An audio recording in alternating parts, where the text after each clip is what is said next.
Se você está começando no xadrez e não sabe como começar uma partida, não está sozinho. Não conhecer as aberturas, duvidar desde o primeiro lance e cometer erros rápidos faz com que a partida se complique antes de começar. As aberturas marcam como você vai jogar todo o resto da partida. Neste vídeo você tem exatamente o que precisa. Reunimos as melhores aberturas explicadas passo a passo para iniciantes que querem saber o que jogar, quando e por quê. Você aprenderá a desenvolver suas peças com sentido, a lutar pelo centro e a evitar os erros mais comuns desde o início. Não se trata de memorizar movimentos, mas de entender ideias claras que funcionam em partidas reais.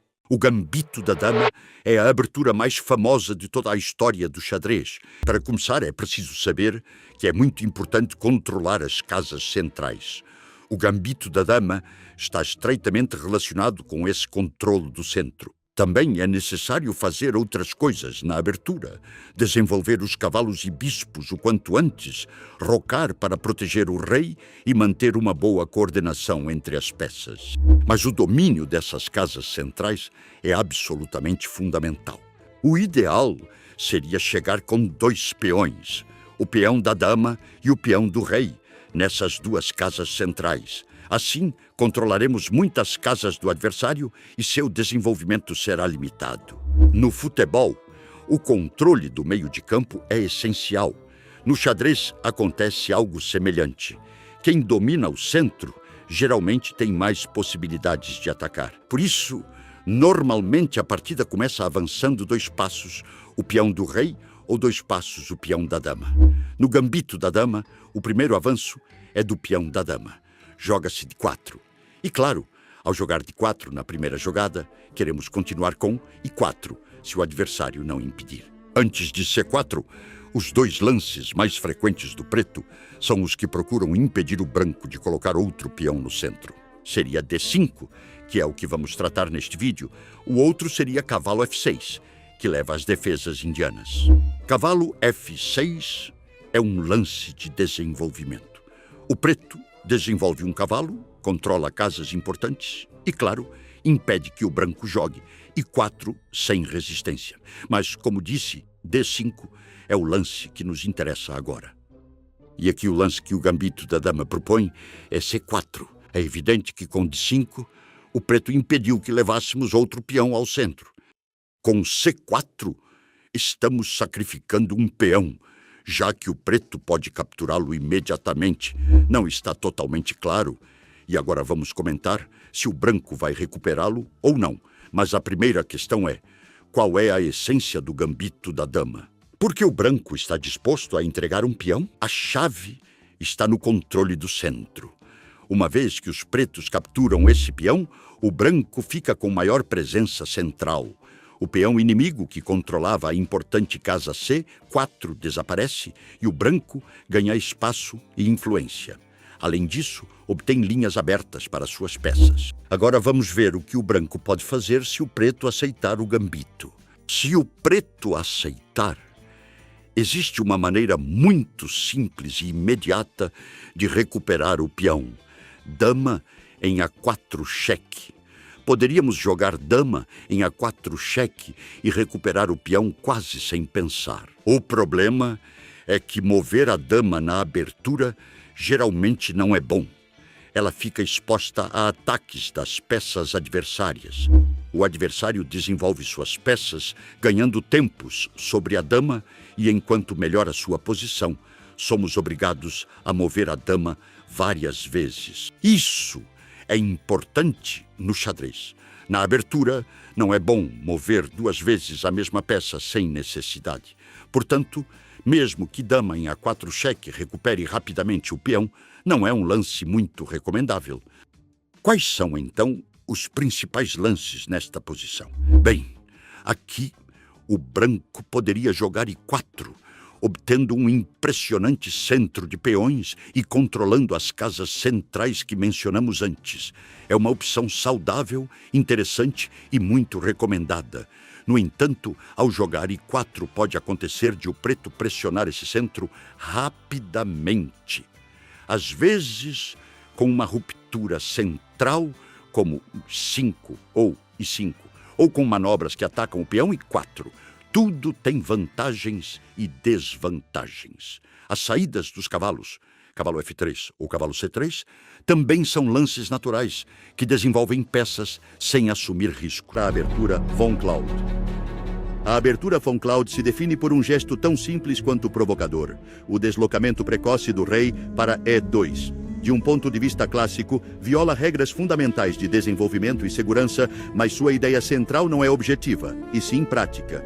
O objetivo é tirar o rival da teoria conhecida e forçá-lo a pensar desde o primeiro momento em uma posição inesperada. Na primeira variante, a partida começa com E4, onde as brancas ocupam o centro e liberam suas peças. As negras respondem com E5, reivindicando simetricamente seu espaço central. Com rei E2, o rei branco avança de forma deliberada, renunciando ao roque para gerar um desconforto psicológico. As pretas continuam com CC6, desenvolvendo uma peça e reforçando o controle central. Após CF3, as brancas prosseguem seu desenvolvimento natural apoiando o centro e preparando a ruptura de 4. Esta variante busca normalizar a posição após o impacto psicológico inicial. É útil para jogadores que confiam mais na atividade das peças do que na segurança do rei. Na segunda variante, E4, volta a marcar o controle central e a abertura de linhas. As pretas respondem com E5, mantendo o equilíbrio clássico. E2 aparece novamente como a essência da von Cloud, um gesto antinatural que desafia o rival. As pretas respondem com CF6, atacando o peão central e acelerando o seu desenvolvimento. Com D3, as brancas sustentam E4 e optam por uma estrutura mais sólida, apesar da exposição do rei. A partida começa com um avanço do peão do rei, buscando uma estrutura sólida e tranquila. Recebe uma resposta imediata com outro avanço de peão, tomando espaço no centro. Na segunda jogada, o centro é reforçado pelo peão da dama, mantendo flexibilidade na posição. O rival responde com uma jogada parecida para disputar o centro. Em seguida, o cavalo do rei é desenvolvido para uma casa central. Como resposta, outro cavalo entra em jogo, aumentando a pressão sobre o centro. Em seguida, esse cavalo completa seu percurso até a casa característica da abertura da vaca. Em resposta, um bispo se desenvolve apontando para o centro e o flanco do rei. Na quinta jogada, o segundo cavalo entra em jogo seguindo o plano típico da abertura. Do outro lado do tabuleiro, o cavalo da dama se desenvolve para melhorar a coordenação das peças. Para fechar a sequência, esse cavalo completa sua manobra e fica colocado em seu destino definitivo. Finalmente, o rei se salva com o roque curto, dando por finalizada a fase de abertura e dando início ao meio-jogo. A abertura Grob. A abertura Grob começa com um G4, um avanço de peão que quebra todos os esquemas tradicionais. Não controla o centro, enfraquece o roque e parece, à primeira vista, um erro. Mas a sua ideia é muito mais profunda: tirar o rival da teoria desde o primeiro segundo e forçá-lo a pensar por si mesmo. Após G4 de 5, as pretas respondem de forma lógica, ocupando o centro e atacando indiretamente o flanco enfraquecido. Grob continua com H3, consolidando o peão G4 e evitando ideias táticas imediatas. A mensagem é clara: este não será um duelo convencional. Se as pretas jogam E5, buscando um domínio central completo, a G2 desenvolve o bispo pela grande diagonal, apontando diretamente para o centro e para o rei inimigo, enquanto as brancas preparam um jogo bastante dinâmico e pouco previsível. Em uma outra linha de jogo bastante frequente depois de G4 CF6, as pretas optam por um desenvolvimento mais sólido e seguro. As brancas seguem com G5, expulsando o cavalo e ganhando espaço no flanco do rei. Após CD5, a G2 volta a ser chave, preparando pressão a longo prazo e um possível ataque surpresa. A posição é estranha, sim, mas também psicologicamente incômoda para o rival, que já não pode confiar em planos automáticos. As brancas evitam o centro direto e preparam o seu bispo. O jogador de pretas ocupa o centro de forma clássica. As peças brancas fianchetam o bispo para jogar à distância e as peças pretas jogam cavalo C6 e apoiam o centro. Joga-se E3, uma jogada sem pressa, pensada para facilitar o desenvolvimento. O preto continua tirando peças com naturalidade. As brancas reforçam o centro e se preparam para fazer o roque, e o bispo preto se desenvolve sem comprometer a sua estrutura. Bispo E2. O plano é claro: preparar o roque. As pretas fazem o roque e as brancas fecham o desenvolvimento com o roque. A variante clássica é tranquila porque não busca vantagem rápida. Primeiro as peças se desenvolvem e se faz o roque. O centro é pressionado de longe, principalmente com o bispo em B2, que é a peça-chave de todo o plano. Como não há linhas forçadas, a ordem de lances é flexível e a partida é jogada mais por ideias e compreensão do que por memória, o que geralmente leva a posições calmas e abertas. Vejamos agora a variante sólida. As brancas, mais uma vez, evitam o centro direto e preparam o bispo. As pretas, por sua vez, ocupam o centro de uma forma bem sólida. O bispo branco se fiancheta e, assim, começa a exercer pressão pela diagonal. Cavalo F6, um desenvolvimento natural e um bom controle do centro. As brancas jogam E3, um movimento tranquilo para abrir linhas e continuar o desenvolvimento. O preto reforça o centro e mantém tudo bem fechado. Cavalo F3, as brancas desenvolvem peças e se preparam para o roque. O preto desenvolve sem comprometer sua posição com bispo E7. O objetivo é rocar cedo, por isso se joga bispo E2. O rei negro fica seguro e as brancas também fazem o roque. Da defesa holandesa. Em partidas de clube, se as brancas tentam desafiar o centro com D5, o cavalo reaparece como uma sombra que preferem cobre a igualdade. Sua presença é um lembrete de que nesta variante as pretas não jogam para igualar, no entanto, jogam para complicar. Quem escolhe a holandesa sabe perfeitamente que entra em um terreno diferente. Desde o primeiro lance, desde esse F5 que desafia as brancas sem pedir permissão, fica claro que a partida não será um passeio, mas uma batalha em que cada peça terá de trabalhar. As brancas abrem com D4, sólido, clássico, estável, um movimento que reivindica território e prepara o controle do centro. As pretas respondem sem hesitar. F5. É como uma declaração de intenções. Não haverá um desenvolvimento simétrico, nem uma partida impessoal. As pretas querem desequilíbrios, querem iniciativa, querem fazer pensar. As brancas geralmente respondem com G3, um lance moderno e muito sério. Quem joga G3 não está improvisando. Está construindo um fianqueto para controlar a diagonal longa e dificultar o desenvolvimento natural das pretas. Após C, F6, G6 e a G7, ambos os lados vão mostrando suas cartas.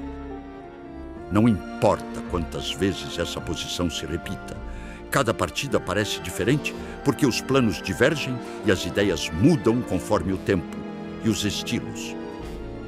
O roque chega cedo para ambos os jogadores. As pretas jogam 0-0, com essa mistura de tranquilidade e perigo, pois na holandesa rocar nem sempre significa segurança total. Às vezes, significa preparar-se para atacar desde trás as casas mais frágeis do próprio flanco do rei. Depois de D6, a estrutura parece se estabilizar e as brancas colocam um cavalo em C3, construindo um centro espaçoso e flexível. E é aqui que se revela a essência da Leningrado. A posição resultante é sua paisagem inicial, o ponto de partida a partir do qual tudo pode acontecer. As pretas dispõem de várias rotas, como se estivessem diante de um tabuleiro cheio de portas fechadas, cada uma prometendo um tipo diferente de luta. C6, CC6 ou D8. Esta última, de 8, é a favorita de muitos especialistas e também a protagonista desta narrativa. As brancas ocupam o centro e liberam suas peças principais, fazendo com que as pretas desafiem o centro de imediato sem preparação prévia. As brancas aceitam o desafio e esclarecem a tensão central. A dama sai de forma precoce para recuperar o peão e assumir um papel ativo desde o início. Desenvolvimento natural que ganha tempo atacando a dama com o cavalo C3, e a dama negra se posiciona numa casa ativa e evita mais ataques. As brancas constroem um centro forte e ganham espaço, ao que as pretas reforçam o centro e preparam um desenvolvimento sólido. Desenvolvimento lógico e controlo de casas centrais. As pretas cravam o cavalo e geram pressão precoce. Bispo C4, peça ativa apontando para o flanco do rei.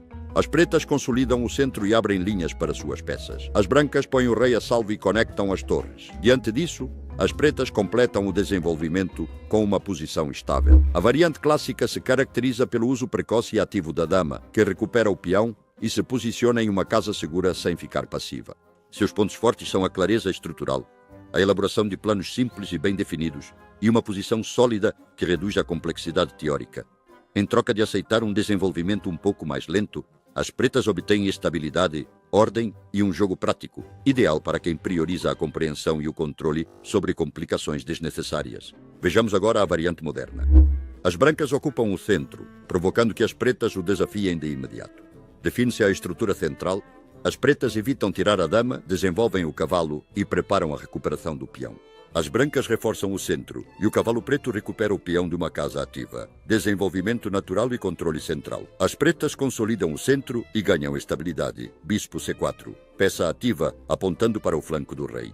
Desenvolvimento ativo e pressão sobre o cavalo com o bispo em G4. As brancas fazem o roque e as pretas fecham o centro, preparando o desenvolvimento do bispo e o roque. As brancas questionam a pressão exercida pelo bispo. As pretas mantêm a cravada sem se enfraquecer. O ataque Trompovski. Isso começa com D4, onde normalmente seu oponente continuará com CF6. Vamos analisá-lo. Nosso segundo movimento sempre será o mesmo. Depois de D4, vamos jogar G5, entrando diretamente no ataque Trompovski. Daqui, já pressionamos o cavalo de F6, o que se torna incômodo para as pretas. A primeira pergunta que devemos resolver é: o que acontece se o seu oponente responder com C4? À primeira vista, parece uma boa jogada, porque o cavalo se retira da ameaça e, além disso, contra-ataca o bispo, dando a sensação de refutar o segundo movimento, AG5. Nesse caso, vamos continuar com H4, defendendo o bispo. Na maioria das situações, esse bispo acabará sendo capturado, porque o cavalo em E4 é instável.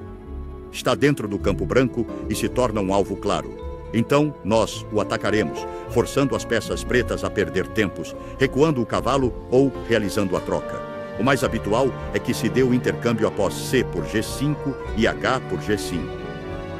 Com isso, conseguimos um peão bem avançado, que ganhou muito espaço no flanco do rei e ainda ativamos uma torre de sua casa original, graças à coluna H aberta. Esta torre será um problema sério para as negras a longo prazo. As pretas costumam continuar com E6, um movimento natural de desenvolvimento que, além disso, ataca esse peão avançado. Aqui surge uma linha muito interessante que implica um sacrifício. No lugar de defender o peão, jogamos G6. À primeira vista, não se entende bem este sacrifício, mas tem muito sentido. Com G6, atacamos o peão de H e lembramos que temos a torre por trás. As pretas não podem capturar com o seu peão H, porque perderiam a torre, o que constitui uma primeira armadilha. Normalmente, o rival perceberá e jogará FXG6, aceitando o sacrifício. Nós, então, continuamos com E3. Neste momento, o oponente ainda não entende bem por que sacrificamos aquele peão, mas a realidade é que o flanco do rei preto já não é o mesmo.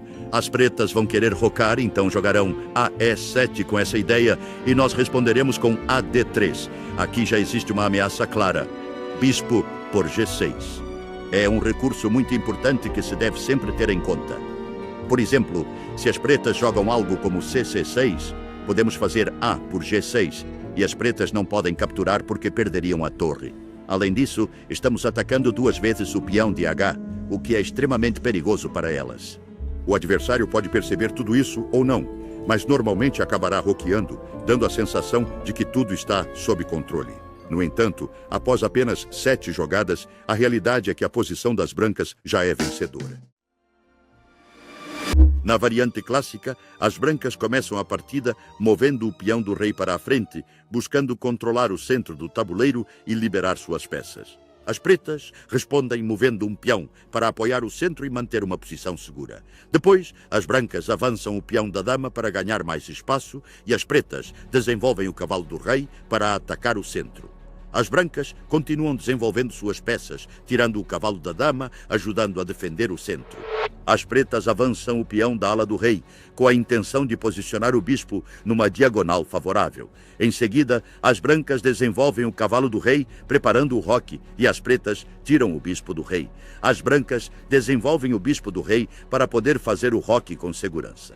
As pretas realizam o roque curto, protegendo o seu rei.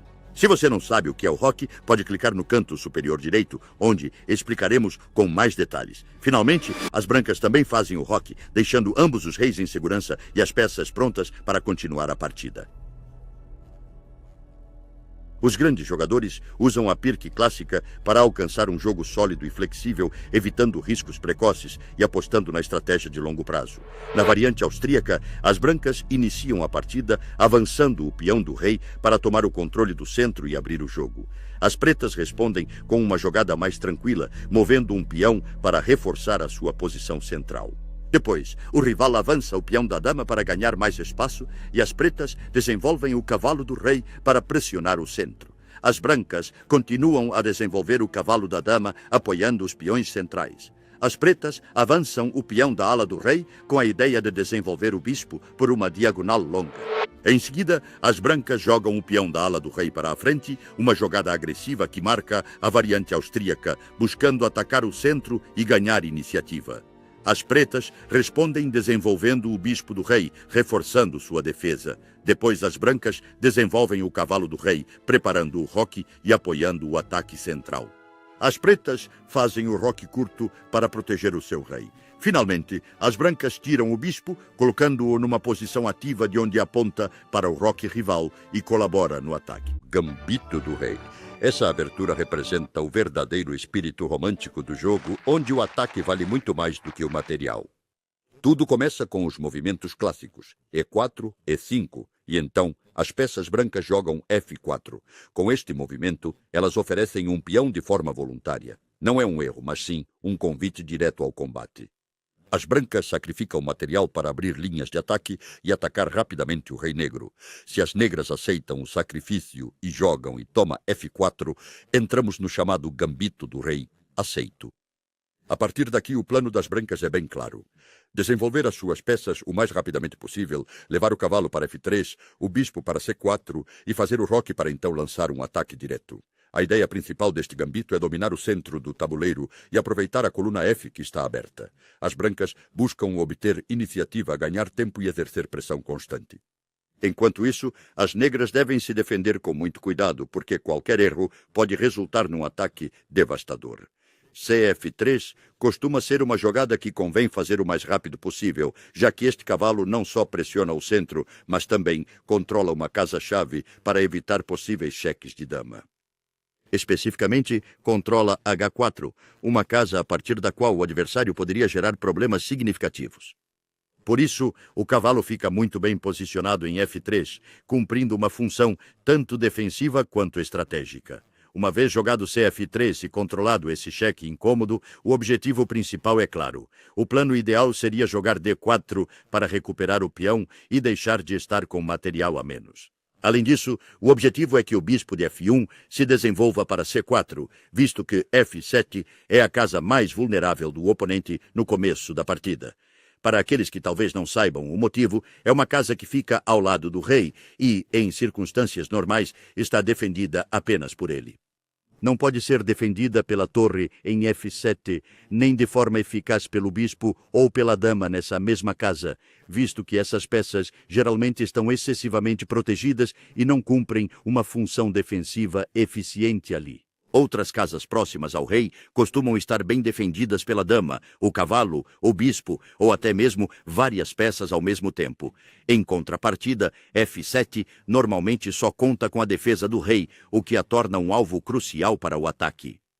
Por esta razão, torna-se fundamental ter um bispo apontando diretamente para essa casa. Este gambito possui grandes vantagens, permite um desenvolvimento rápido, cria posições dinâmicas e coloca o adversário sob pressão psicológica desde o início.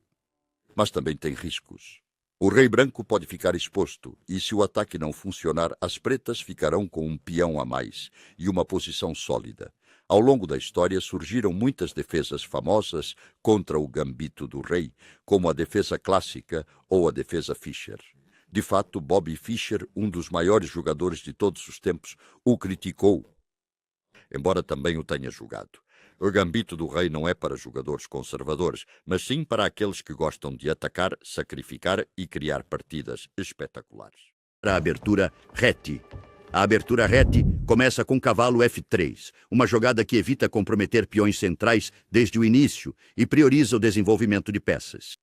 Sua ideia principal é bem clara: controlar o centro à distância, provocar o adversário a ocupá-lo e atacá-lo posteriormente com maior flexibilidade. Após Sefer 3 de 5, as negras reivindicam o controle do centro de maneira clássica. Reti responde com C4, questionando imediatamente esse peão e obrigando o seu rival a tomar uma decisão. Se as pretas avançam com D4, ganham espaço, mas também fixam uma estrutura que pode se tornar um objetivo. Então, E3 prepara o desenvolvimento do bispo e o ataque direto ao peão avançado. Depois de C6, que reforça o centro, E por D4, C por D4, leva a uma posição aberta, onde as peças brancas obtêm atividade precoce e boas casas. Esta estrutura permite às brancas jogar com iniciativa sem ter assumido debilidades graves. Numa abordagem mais sólida, após cavalo F3, cavalo F6, C4, E6, as pretas optam pelo desenvolvimento flexível. Rete continua com G3, um sinal inequívoco de fianchetto e de um controle a longo prazo das casas centrais. Depois de D5 a G2 a E7, o branco completa seu plano natural com o roque, assegurando o rei e conectando as torres. A abertura italiana busca um jogo ativo com rápido desenvolvimento, controle do centro e pressão precoce sobre o rei rival. É muito popular porque é fácil de aprender, permite atacar rapidamente e é útil tanto para jogadores iniciantes quanto para os mais experientes. Pode ser jogado de uma forma bem sólida com o Giuoco Piano ou de uma maneira bastante agressiva com o Gambito Evans. Ambas as variantes começam com os mesmos lances iniciais. Ambos lutam pelo centro com o peão do rei. As brancas avançam o cavalo para pressionar o peão. As pretas respondem com o cavalo também para defendê-lo. Ambos desenvolvem o bispo, mirando no ponto fraco do rei. A seguir, a partir daqui, você escolhe um jogo sólido ou um jogo mais agressivo. A abertura sólida do Giuoco Piano é caracterizada por um jogo estratégico e uma estrutura bastante firme. Após o início clássico, as peças brancas jogam C3 para reforçar o centro do tabuleiro, enquanto as peças negras desenvolvem o seu cavalo, exercendo pressão sobre o peão de E4. Em seguida, ambos os lados protegem o centro com o peão da casa 3 e da casa 6. Na sequência, os dois jogadores realizam o roque para garantir a segurança dos seus reis. Finalmente, as brancas posicionam a torre em uma linha aberta, completando o desenvolvimento básico. Com isso, termina a abertura e começa o meio-jogo. Os grandes mestres usam o Giuoco Piano para desgastar o rival, já que a partida avança sem mudanças rápidas e exige muita precisão por muitas jogadas. Após essa fase tranquila, passa-se a um jogo muito mais ofensivo com a abertura agressiva, o Gambito Evans. Após a jogada inicial básica, as brancas realizam o lance B4, propondo um peão para dar início ao famoso Gambito Evans. As pretas, por sua vez, aceitam o sacrifício da peça com o bispo, mas as brancas ganham um tempo valioso com C3, forçando-o a recuar. Em seguida, as brancas avançam D4 para controlar o centro. Ambos os lados continuam o desenvolvimento de suas peças. As brancas fazem o roque e as negras jogam D3 para gerar atividade. Com isso, conclui-se a abertura e tem início o meio-jogo. As brancas ocupam o centro e liberam todo o seu exército. As pretas respondem simetricamente. O conflito é inevitável. Ataque direto ao peão E5. Não há tempo a perder. Cavalo F6. Defesa natural. As pretas aceitam o duelo central. O peão avança para D4. Aqui nasce a abertura escocesa. As brancas rompem o centro sem hesitação. As negras aceitam o desafio e abrem a posição. Cavalo D4. Seu cavalo recupera o peão e se instala no coração do tabuleiro. A batalha real começa agora. As brancas saem com um desenvolvimento rápido e firme controle do centro, visando chegar a um final com uma ligeira vantagem. As pretas respondem buscando simplificar, apagar a iniciativa rival e equilibrar a posição com precisão.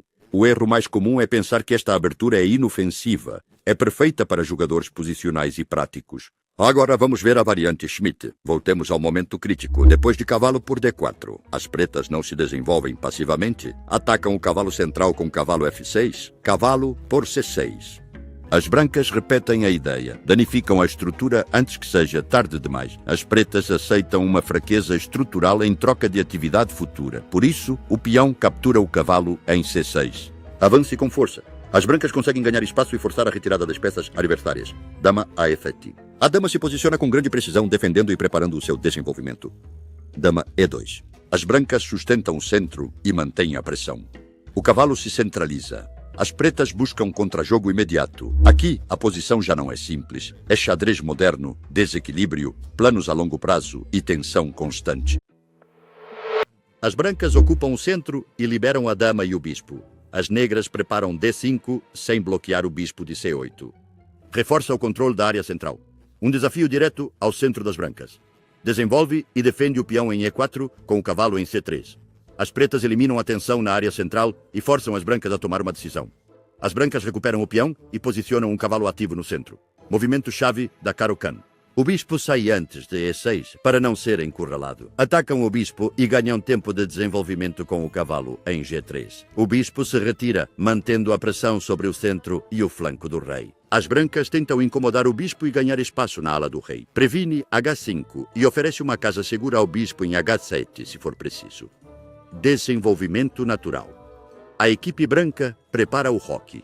Reforça E5, prepara E6 e desenvolve sem comprometer a estrutura. A finalidade desta variante é alcançar uma posição sólida e equilibrada, com o objetivo de um bom final de jogo, e os seus traços mais destacados são o desenvolvimento harmônico e seguro das peças. O bispo de C8 sai ativo antes de E6. Um centro flexível sem comprometer a estrutura e com menos riscos táticos imediatos, sendo muito fiável para defender com as pretas.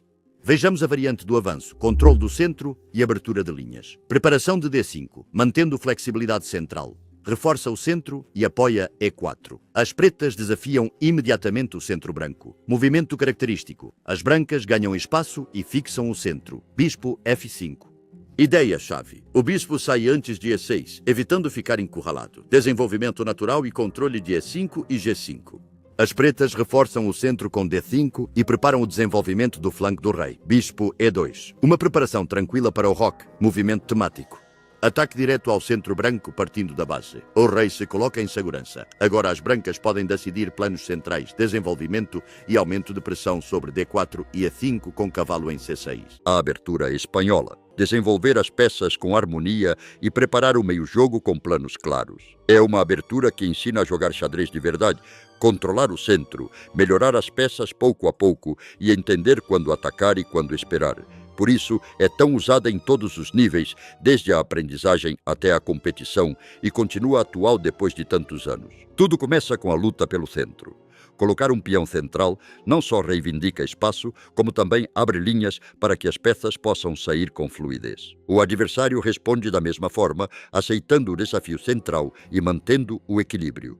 Esta troca inicial marca o tom. Nenhum dos dois lados evita o centro, ambos o disputam. O passo lógico seguinte é desenvolver as peças menores. E aqui surge um lance fundamental, o desenvolvimento do cavalo para uma casa natural. Este movimento cumpre várias funções ao mesmo tempo. Ativa uma peça, prepara o roque e, além disso, cria uma ameaça direta sobre o peão central do adversário.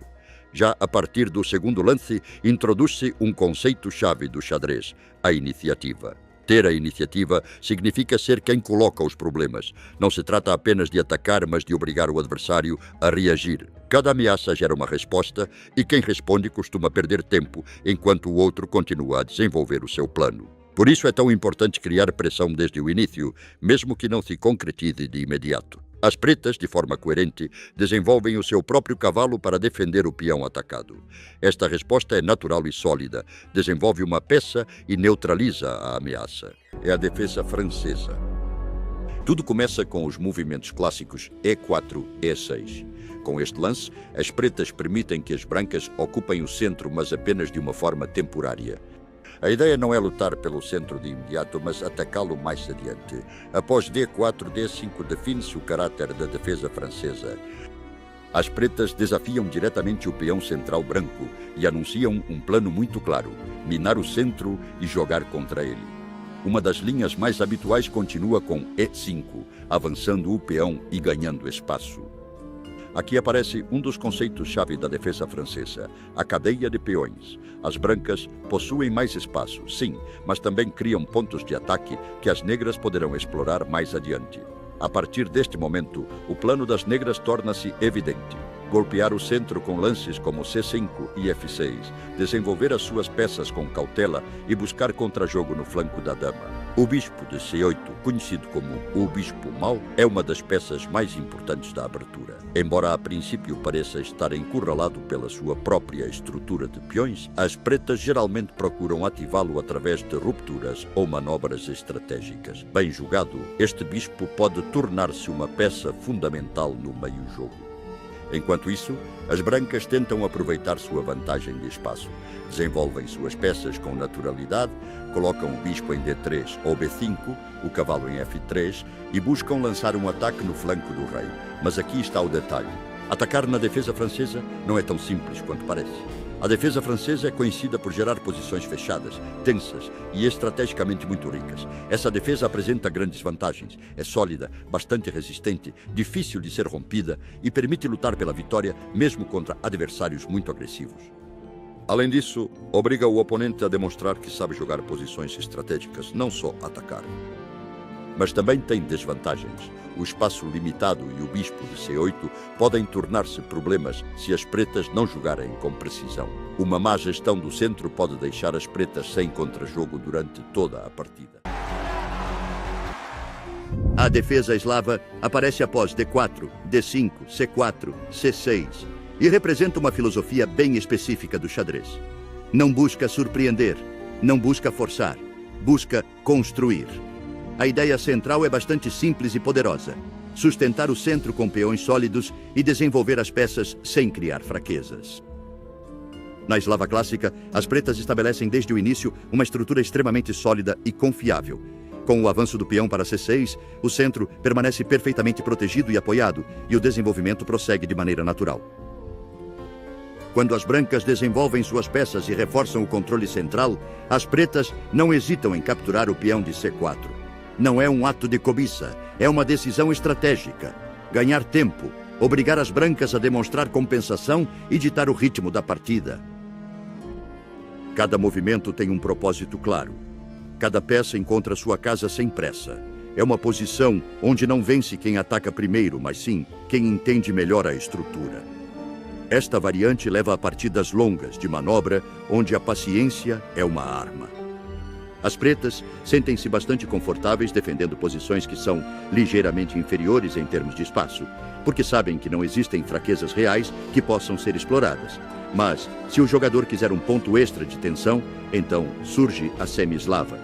Aqui, após o mesmo início sólido, as pretas jogam E6 e mudam completamente o caráter da posição. O centro fica bloqueado, a tensão aumenta e as decisões se tornam muito mais profundas. O desenvolvimento é mais contido, mas cada jogada é um investimento a longo prazo. Não se revela o plano cedo demais, espera-se, prepara-se, mede-se o rival. Ano 1963, cidade de Belgrado, torneio de candidatos. Tigran Petrosyan se senta em frente ao tabuleiro, sabendo que esta partida pode mudar sua carreira para sempre. Do outro lado, Paul Keres, um dos jogadores mais perigosos do mundo. Contudo, em jogo, Petrosyan decide não arriscar. Decida ser inteligente. E a ferramenta que ele escolhe para isso é a defesa indiana da dama. A defesa indiana da dama possui, de fato, duas variantes principais. A variante clássica, que procura um desenvolvimento bastante sólido e uma pressão gradual sobre o centro do tabuleiro, e a variante Petrosyan, que é mais profilática, concentrada em limitar o jogo do adversário e em manter uma posição segura e estratégica desde o início da partida. Na defesa indiana da dama clássica, as peças brancas iniciam ocupando a região central do tabuleiro. As pretas respondem desenvolvendo um cavalo para a casa F6, controlando o centro do tabuleiro sem comprometer nenhum de seus peões. Em seguida, as brancas realizam o movimento C4, reforçando ainda mais o seu controle sobre a área central.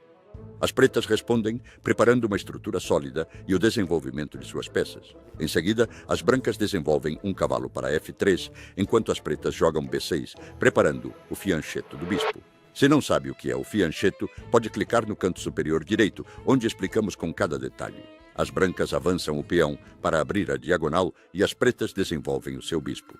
Mais adiante, as brancas colocam seu bispo em G2 e as pretas desenvolvem o bispo, pressionando o centro à distância. Depois, as brancas fazem o roque e as pretas respondem fazendo o roque também, ficando ambos os reis em segurança. Após o roque, as brancas reforçam o centro e as pretas, já bem desenvolvidas, avançam o peão da dama para ocupar o centro. Com isso, a abertura termina e começa o meio-jogo. Os grandes jogadores usam a variante clássica para manter uma posição sólida e equilibrada, pressionar o centro de forma gradual e chegar a um meio-jogo onde a técnica e a precisão fazem a diferença. Na variante Petrosyan, as brancas dão início à partida ocupando o centro, com o objetivo de ganhar espaço e controlar o jogo desde o seu início.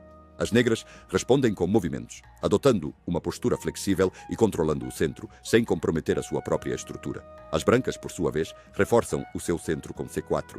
As pretas jogam E6, preparando a estrutura típica da defesa indiana da dama e o desenvolvimento de suas peças. As brancas desenvolvem um cavalo, aumentando o controle das casas centrais. O adversário continua com a preparação do fianchetto do bispo da dama. Brancas jogam A3, a jogada característica da variante Petrosian, com uma ideia profilática que limita as opções do adversário. Em seguida, desenvolvem o seu bispo pressionando o centro a partir da diagonal longa.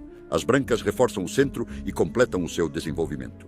As pretas desenvolvem o seu outro bispo, mantendo uma posição sólida. As brancas preparam e completam o fianchetto, controlando o centro à distância. O oponente assegura o seu rei roqueando e finalmente a partida dá lugar ao meio-jogo.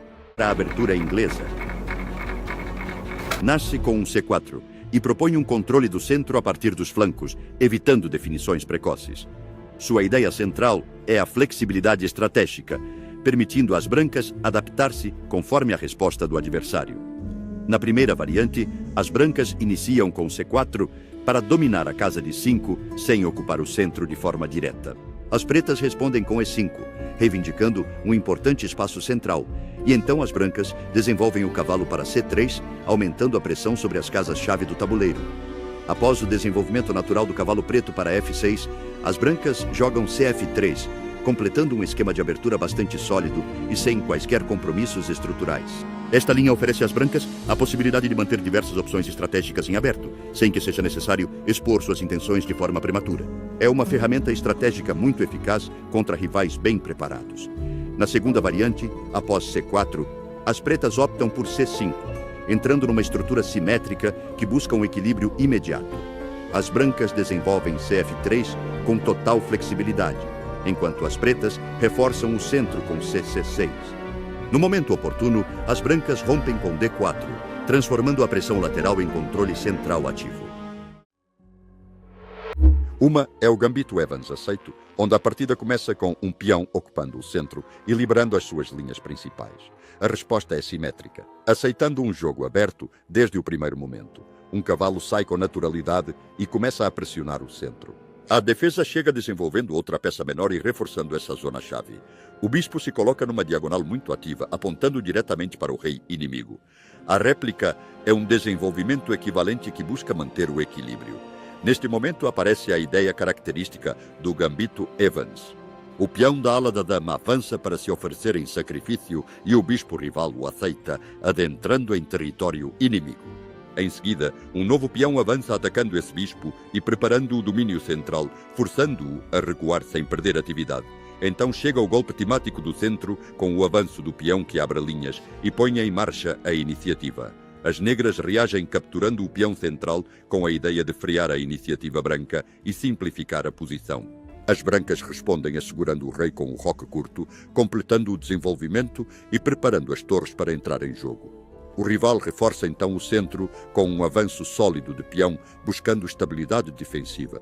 Finalmente, as brancas recuperam o material no centro, alcançando uma posição ativa e bem coordenada, dando lugar ao meio-jogo com clara iniciativa. Os grandes mestres usam o gambito Evans para ganhar iniciativa e atividade rápida, mesmo à custa de um peão, e levar a partida a posições dinâmicas desde a abertura. Na variante do gambito Evans declinado, a partida começa com um controle imediato do centro, e a resposta mantém a simetria e o caráter aberto da posição.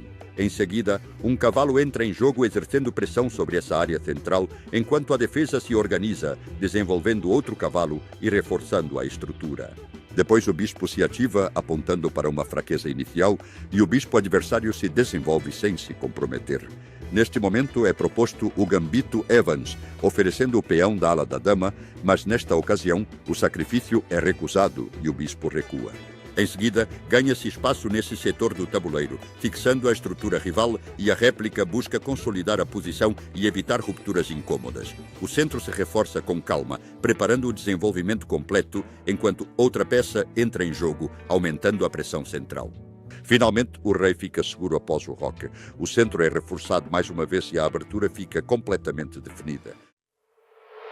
Iniciamos com o peão em D4. As pretas desenvolvem um cavalo para F6. As brancas reforçam o centro com o peão em C4. As pretas preparam a sua estrutura. Em seguida, as brancas preparam o fianchetto com o bispo em G3 e as pretas ocupam o centro. O bispo sai para a diagonal longa e imediatamente as pretas capturam o peão de C4, com o que se joga cavalo F3. As pretas movem o seu bispo. Em seguida, ambas as cores fazem o roque. A dama branca se centraliza e o peão preto avança preventivamente. Depois disso, as brancas freiam a expansão rival, com o que a equipe preta ataca o centro. As brancas capturam o peão e o bispo preto recaptura, com o que a dama branca recupera o peão perdido. E assim estaria o jogo após uma abertura aberta. É uma estratégia muito sólida e paciente que se destaca por deixar o adversário constantemente desconfortável, forçando-o a cometer erros que muito provavelmente acabarão custando-lhe a partida. Agora vamos ver a variante fechada. Como na aberta, começamos com peão em D4 e as pretas desenvolvem seu cavalo em F6. As brancas querem obter controle do centro, com o que as pretas preparam o avanço central. Ato contínuo, as brancas preparam o fiancheto e as pretas respondem ocupando o centro. O bispo branco sai pelo fiancheto, então as pretas fazem um desenvolvimento natural, bispo E7. A equipe branca move o cavalo F3. Posteriormente, ambos os lados realizam o movimento de roque. Uma vez completado o roque, as peças pretas reforçam o centro com o peão em C6. A dama branca então se desloca para a casa C2, buscando uma posição mais centralizada. As pretas, por sua vez, desenvolvem o cavalo para D7. Tanto as brancas quanto as pretas avançam seus peões para permitir o movimento de seus bispos. Finalmente, o cavalo branco se move para D2. Com isso, damos por finalizado o posicionamento da abertura e começa o meio-jogo. A defesa siciliana. As brancas movem seu peão e você responde com C5. Neste momento, o seu rival tem apenas algumas opções disponíveis. A defesa siciliana é uma das aberturas mais poderosas que existem, mas também das mais complexas no xadrez. Não se preocupe. Eu organizei esta abertura em pequenas missões que são fáceis de entender para iniciantes. Em alguns minutos, você saberá como colocar seu oponente em apuros desde os primeiros movimentos. A primeira missão se concentra no seu peão da linha C. Como é natural, você começa movendo-o. Mas o que fazer depois? Este peão tem um objetivo muito específico. A defesa siciliana procura controlar e atacar o centro, partindo do flanco da dama, e o teu peão C desempenha um papel crucial nesse plano. Ele está a apontar para uma área estratégica do tabuleiro. Apenas espere. E se o seu rival se aventurar nessa zona, capture-o sem hesitar. Essa é a sua primeira tarefa. Existem inúmeras variantes, dependendo de como você movimenta os peões. Mas com estas missões simples, você aprenderá o que é essencial para um iniciante. Na maioria das partidas, as brancas não oferecerão seu peão de imediato. Em vez disso, eles poderiam mover qualquer outra peça. Seu próximo objetivo é posicionar seu bispo de forma estratégica, permitindo que ele exerça uma pressão significativa sobre todo o tabuleiro. Para começar, mova o peão que está bloqueando o caminho do seu bispo. Depois desenvolve o bispo, mas atenção, as brancas avançam o peão central, lembra do seu plano, captura imediatamente. Não se preocupe com mais nada ainda. Elas recapturam. E agora você pode seguir com seu desenvolvimento normal. Seu bispo já está colocado.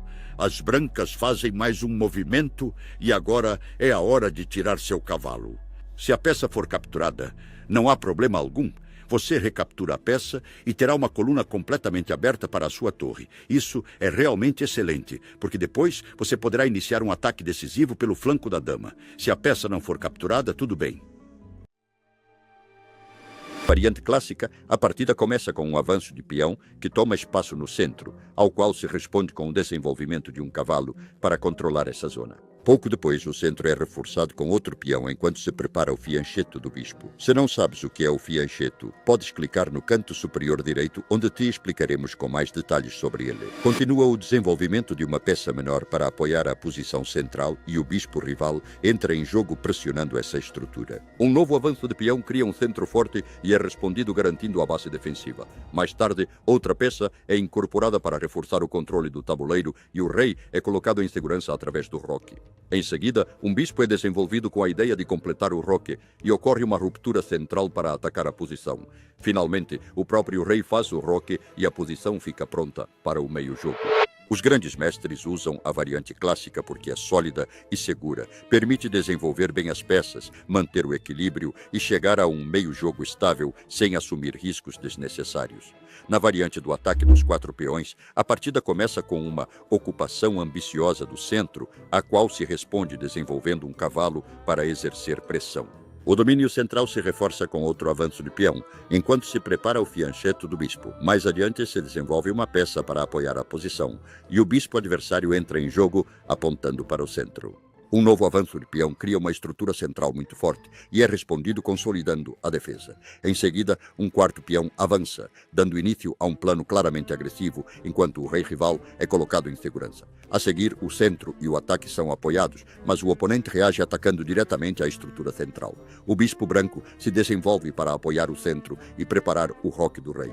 As pretas continuam seu desenvolvimento, reforçando a pressão sobre o centro. Finalmente, o rei se roqueia, a posição fica consolidada e a partida entra no meio-jogo. As brancas, por sua vez, ocupam o centro com o peão da dama, enquanto as pretas desenvolvem o cavalo e, ao mesmo tempo, controlam o centro. As brancas reforçam o centro e ganham espaço, e as pretas preparam o fianchetto do bispo. As brancas apoiam o centro e desenvolvem uma peça. Por sua parte, as peças pretas desafiam de forma direta a estrutura central das brancas. As brancas eliminam a tensão existente e realizam uma troca no centro. No entanto, as pretas recuperam a peça perdida com o cavalo e ativam uma nova peça. As brancas buscam dominar o centro e usar o espaço para iniciar um ataque ou restringir as peças negras. As negras, por outro lado, aceitam ceder espaço para provocar um centro que depois possam atacar, gerando atividade, contra-jogo e iniciativa. Vejamos agora a variante russa. As brancas ocupam o centro com o peão da dama, enquanto as pretas desenvolvem o cavalo e controlam o centro. As brancas reforçam o centro e ganham espaço, e as pretas preparam o fianchetto do bispo. As brancas apoiam o centro e desenvolvem uma peça. Por sua vez, as pretas desafiam diretamente a estrutura central branca. As brancas mantêm a tensão e reforçam o centro, e o bispo negro se fianqueta e começa a exercer pressão sobre o centro a longo alcance. A abertura nimzo-indiana aparece após os movimentos D4, CF6, C4, E6, CC3 a B4, onde as pretas cravam o cavalo, atacam o centro de forma indireta e apresentam uma pergunta bastante incômoda já desde o 3º movimento. Como você vai conseguir defender a sua estrutura se eu te atacar agora? A nimzo-índia é uma abertura fechada e hipermoderna que dá origem a múltiplas subvariantes dependendo da resposta das brancas. Na variante clássica, com DC2, busca-se um desenvolvimento sólido, evitando dobrar os peões. A variante Rubinstein, com E3, oferece máxima flexibilidade. A variante Saimish, com o movimento AD3, força o bispo das pretas a tomar uma decisão imediata. A variante Leningrado, com o lance AG5, exerce pressão direta sobre o centro do tabuleiro. Não existe apenas uma nimzo-índia, é um sistema completo, adaptável ao estilo e ao caráter de cada jogador. Dentro deste universo, destaca-se a variante Rubinstein, com E3, considerada a opção mais sólida e flexível contra a nimzo-índia. As brancas protegem o cavalo de C3 e preparam o desenvolvimento natural do bispo de F1. Estrategicamente, a ideia é não revelar a dama muito cedo, mantendo múltiplos planos abertos e aceitando uma luta lenta e profunda. Após E3, as brancas transmitem uma mensagem clara. Não concederão debilidades de forma gratuita. As pretas costumam responder com o roque, D5 ou C5, atacando o centro a partir de longe. Os planos habituais para as brancas incluem um desenvolvimento harmonioso e a construção de um centro forte com E4 no momento mais oportuno. As pretas, por sua vez, exercem uma pressão constante sobre C4 e D4 e escolhem com muito cuidado quando capturar em C3. O erro mais comum é jogar de forma passiva e ceder a iniciativa. É uma variante ideal para jogadores pacientes, técnicos e amantes dos finais longos, como Anatoly Karpov. A variante clássica com DC2 é a resposta mais ambiciosa. A dama defende o cavalo e anuncia uma intenção bem clara: obter o par de bispos e dominar o centro. A sua ideia estratégica consiste em evitar qualquer dano estrutural, preparar o lance E4 com rapidez e buscar a iniciativa e o espaço. Com o movimento DC2, as brancas desafiam diretamente as negras, insinuando que, se houver a troca em C3, os bispos imporão todo o seu poder. As pretas costumam reagir com D5 ou C5, para atacar o centro antes que E4 se consolide.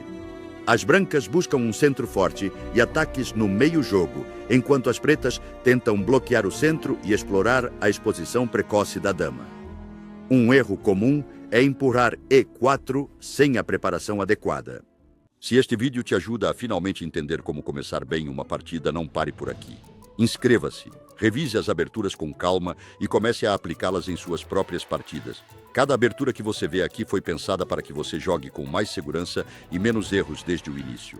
Dê like, salve o vídeo e volte a ele toda vez que não souber como abrir. Comece a jogar com ideias claras desde a primeira jogada. Black Chess Academy, a melhor formação de xadrez que existe.